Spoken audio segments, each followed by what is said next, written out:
다큐9분 항공비사, 공군 최초의 전사자, 다큐9분 스튜디오, 나레이터 김단. 대한민국 공군 최초의 전사자는 이경복 상사와 백성음 상사다. 두 사람은 2016년 6월에 전쟁 영웅으로 선정되었다.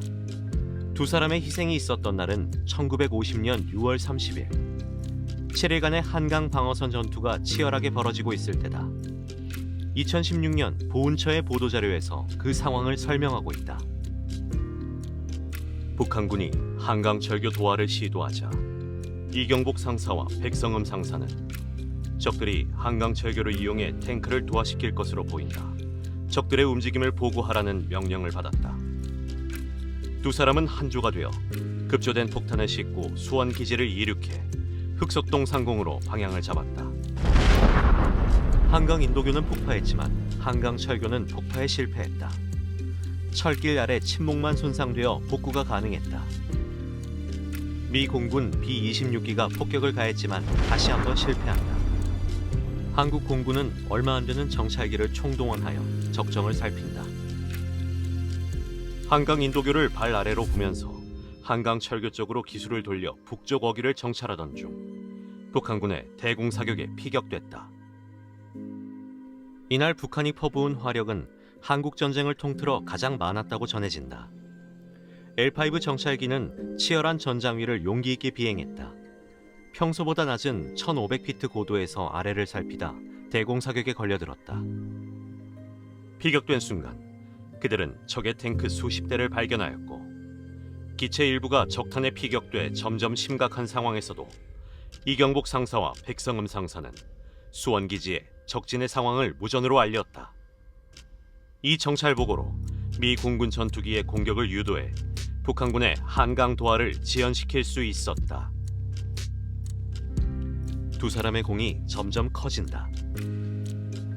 무전 보고 후 기지에서 복귀 명령이 떨어졌으나 기체 손실로 복귀가 불가능함을 알고 있었던 그들은 적 탱크를 향해 비행기의 기수를 돌렸다.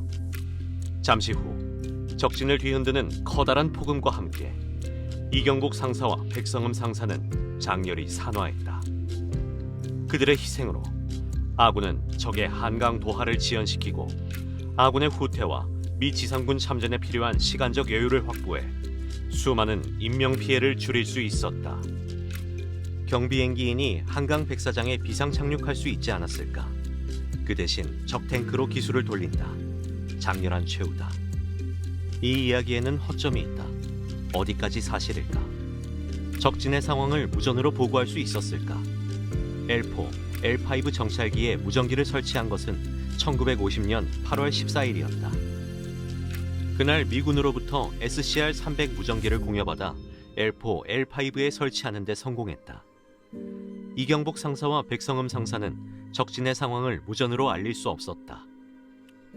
무전기를 설치하기 이전에는 어떻게 통신했을까? 통신통을 이용했다. 통신통은 L4의 광고 그림에서 확인할 수 있다.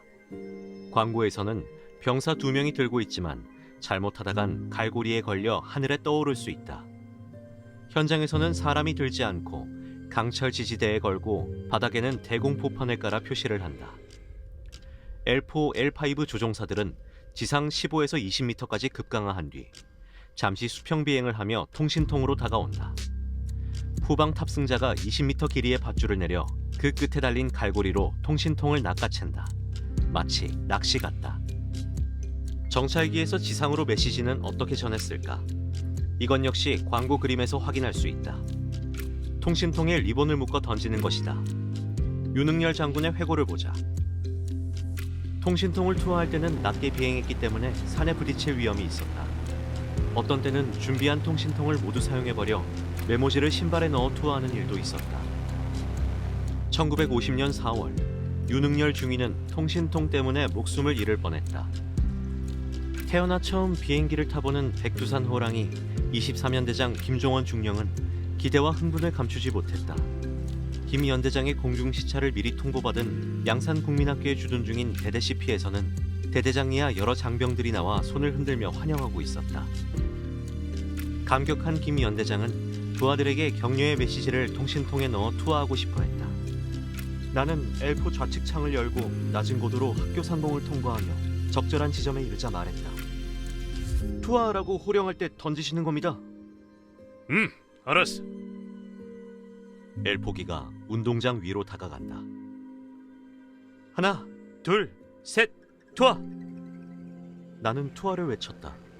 호령에 맞추어 김 연대장이 통신통을 투하했다. 이런, 저기로 날아갔네. 통신통은 엉뚱한 곳으로 날아갔다. 통신통 하나 더 줘봐. 여기 있습니다. 다시 돌아가겠습니다. 엘포는 선회한다. 준비하시고 하나, 둘, 셋, 투하! 에? 또 엉뚱한 데로 갔네. 김종원 중령은 연이어 실패한다. 윤응열 중위의 등에 식은땀이 흐른다. 김종원 중령에게 백두산 호랑이라는 별명은 괜히 붙은 게 아니다. 과격한 성격으로 악명이 자자하다. 윤응열 중위는 뒤를 흘깃 보며 다시 외친다. 준비하십시오. 하나, 둘, 셋, 투하! 이런, 또 엉뚱한 데로 갔네. 나의 호령에 맞추어 투하하는 것을 보고 고개를 앞으로 돌리는 순간 앞에 봐! 나의 눈앞에 커다란 거목 느티나무가 다가오고 있는 게 아닌가. 그 찰나 나는 본능적으로 조종간을 급히 당겨 나무의 정면으로 충돌하려는 비행기를 올라챘다. 그러나 느티나무를 피하지 못했다. 프로펠러가 부서지고 좌측 다리가 손상되었다. 그러나 아직 비행은 가능하다. 출력을 올리면 부러진 프로펠러 때문에 기체가 분해될 듯 크게 진동한다. 출력을 내리면 고도가 떨어진다. 불시착을 하면 산중의 공비에게 잡혀 어떤 고초를 겪을지 모른다. 출력을 높였다가 진동이 커지면 다시 낮춘다. 아슬아슬하게 조절하다 보니 어느새 김해 비행장까지 다가왔다. 가까스로 활주로 끝에 착륙했다. 나와 김 연대장은 100만 분의 1의 기적으로 살아난 것이다. 그나마 속도가 느린 엘포 연락기였기에 구사일생한 것이다. 윤응열 중위는 인민군 중위 출신으로 48년에 월남해 국군 조종사가 되었다. 뒤에 탄 백두산 호랑이 김종원은 여순 사건을 잔인하게 수습하고 부하를 함부로 직결 처분하는 걸로 악명이 높았다. 드라마 야인시대의 명장면 4달러 협상에서는 김두한에게 권총을 들이대는 걸로 묘사된다. 이날만큼은 비행기를 처음 타 기분이 좋았는지 사고를 낸 윤중이를 적극 비호해 주었다. 6월 26일 김두만 소위는 L5로 개성 문산 방면을 정찰하라는 지시를 받았다. 발 아래 지상에서는 북한군 1사단, 6사단이 국군 1사단을 몰아붙이고 있다. 뭐라도 돕고 싶은 급한 마음이지만 통신통이 없다. 북한군 위치와 대포 배치를 종이에 그려 군화에 끼워 넣었다.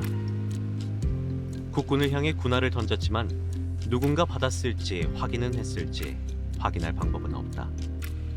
이런 통신 방법은 원시적으로 보이지만 급박한 상황에서 유용하게 쓰였다. 무전기가 있어도 통신 보안이 필요할 때는 이렇게 통신했다. 6월 30일에는 무전기가 없었다. 이경복 상사와 백성음 상사는 적의 상황을 무전으로 전할 수는 없었다. 수원 기지에서 복귀를 명할 방법도 없었다. 복귀를 포기한 그들이 적 탱크를 향해 장렬히 산화한 것은 어떻게 확인할 수 있었을까? 1950년 두 사람의 최후에 더 큰 의미를 부여하려 했던 동료들의 마음은 이해가 간다.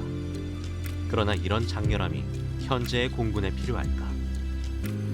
훈련을 하다 순직해도 조종사 실수가 아닐까 유가족은 걱정을 한다. 국가에 큰 피해를 끼쳤다며 유가족이 죄송해하는 문화가 아직 남아있다. 여론의 날카로운 눈을 피하기 위해 공군 조종사의 사고조사 보고서는 공개되지 않는다. 완벽하지 않고 실수할 수 있기에 훈련을 해서 실력을 키운다. 훈련 중에 생긴 사고가 조종사의 잘못이 될 수는 없다. 비행 착각도 마음가짐의 문제가 아니라 누구나 겪을 수 있다는 것을 언론은 알려야 한다. 대한민국 공군 조종사 최초의 전사에 붙은 미사여군은 빠져야 한다. 치열한 전투 현장 위로 정찰 비행을 하며 임무를 다했던 것만으로도 두 사람의 공적은 인정받아야 한다. 첫 단추부터 다시 꿰어야 하지 않을까.